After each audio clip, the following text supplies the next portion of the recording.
ഒരു ഇലക്ഷൻ റിസൾട്ടിന്റെ തലവര തന്നെ മാറ്റിയ ഒരു പാരഡി ഗാനം. ഓറ്റിയേ കേറ്റിയേ സ്വർണ്ണം ചെമ്പായി മാറ്റിയേ. ഈ ഒരു പാട്ട് വോട്ടെണ്ണുന്നതിന്റെ തലേ ദിവസം വരെ എല്ലാവരും നന്നായിട്ട് എൻജോയ് ചെയ്തിരുന്നെങ്കിലും വോട്ടെണ്ണി കഴിഞ്ഞപ്പോൾ ഈ ഒരു പാട്ട് അത്ര നല്ല പാട്ടല്ലോ എന്നുള്ള ചിന്തയാണ് സൈബർ ഇടങ്ങളിൽ നിന്നും സഹാക്കന്മാരുടെ ഇടയിൽ നിന്നും പുറത്തു വന്നിരിക്കുന്നത്. സഹാക്കന്മാരുടെ തലവര തന്നെ മാറ്റി കുറിച്ച ഒരു പാരഡി ഗാനമായി ഈ പാട്ട് മാറുകയും ചെയ്തു. അതോടുകൂടി പാട്ട് എഴുതിയവർക്കെതിരെ പാട്ട് പ്രചരിപ്പിച്ചവർക്കെതിരെയും കേസെടുക്കാനുള്ള നെട്ടോട്ടത്തിലായിരുന്നു. പക്ഷേ അത് മറ്റൊരു വിവാദത്തിലേക്ക് കടന്നു പോകുമെന്നുള്ളത് കൊണ്ട് സൈബർ സഹാക്കന്മാർ യൂട്ടേൺ അടിച്ച് മാറി. ഇപ്പോൾ ഒരു പുതിയ ഫൈൻഡിങ്ങുമായി വന്നിരിക്കുകയാണ്.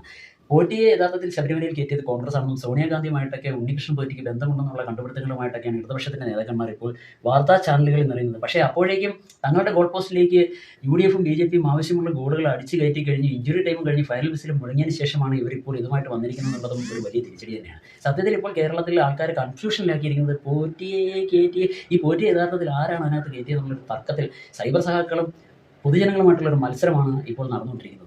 ഇതുകൊണ്ട് എന്തൊക്കെയായാലും നഷ്ടം വന്നിരിക്കുന്നത് അയ്യപ്പന് മാത്രമാണ്. അയ്യപ്പാ, നിന്നെ നീ തന്നെ കാത്തോണേ.